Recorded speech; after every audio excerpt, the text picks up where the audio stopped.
कृपा परवश चैतन्य मूर्ती परम कैवल्याध्वनि नागदेव प्रवर पांतकृतो येन स देवोश्चक्रधरो शरण्य शरणं नान्तो निशं पातु मां नान्तो निशं पातु मां श्री गोपाल कृष्ण भगवान की उदक सगळ्यांना मिळालंय ना? आवाज जोरात येऊ द्या.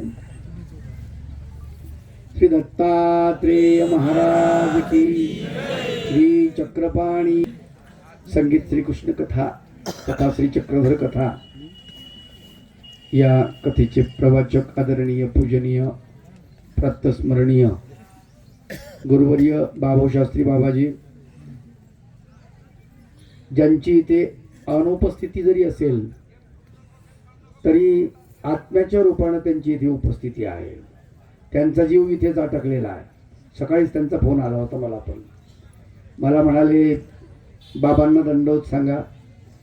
बाबा आल्यानंतर घोटीचे बाबा येतील, त्यांना दंडोत सांगा, सर्व संत मंडळींना दंडोत सांगा. म्हटलं ठीक आहे बाबा. या कार्यक्रमाला जेव्हापासून प्रायश्चित इथे होते आहे डोऱ्या डोंगराच्या पायथ्याला, तेव्हापासून आपल्याला आपले दोष सांगण्यासाठी बाबा आवर्जून येथे येत आहेत. बाबांचं वय आता 95 वर्ष. 95व्या वर्षी बाबा अगदी तंदुरुस्त आहेत. नुकतीच पोथी झालेली आहे कोटमगावला. त्याचप्रमाणे या ठिकाणी 7 दिवस सुकिन्यावरून दररोज अपडाऊन केलं बाबांनी. आदरणीय पूजनीय सुकिनेकर बाबा, त्याचप्रमाणे आदरणीय पूजनीय आमचे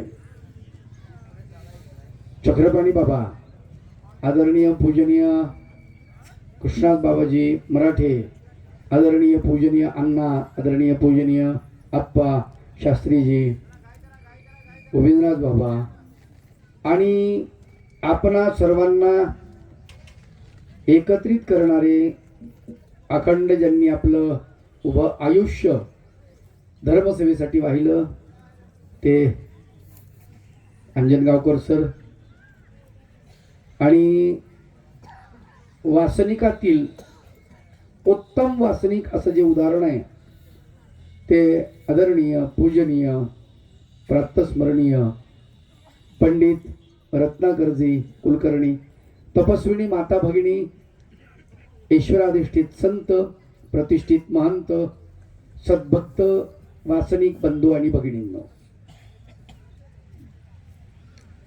खर तर आज आपल्या आंघोळीचा दिवस.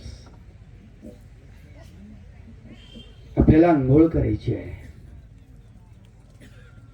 सर्वज्ञ श्री चक्रधर प्रभूंच्या तत्वज्ञानाच्या वचनाची साबण आपल्याला लावायची आहे. भगवंताच्या नामचिंतनाचं जल आपल्या अंगावरती, आत्म्यावरती, मन, बुद्धी, चित्त आणि अहंकारावरती टाकायचं आहे. असं स्नान करून आपल्याला शुद्ध व्हायचं आहे. परमेश्वर शुद्ध आहे, आपण अशुद्ध आहोत. परमेश्वर बुद्ध आहे, आपण अबुद्ध आहोत. परमेश्वर नित्यमुक्त आहे, आपण बंधनात आहोत, बंधमुक्त आहोत. सोयरीक जमत नाही. त्याच्याशी सोयरिकीचा सांधा जर आपल्याला जुळवायचा असेल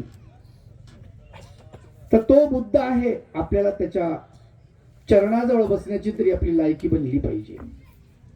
तो शुद्ध आहे तर आपल्यामध्ये ती शुद्धता थोडी तरी आली पाहिजे. तो नित्यमुक्त आहे तर आपल्यामध्ये सर्व बंधनातून मुक्त होण्याची लालसा तरी असायला पाहिजे.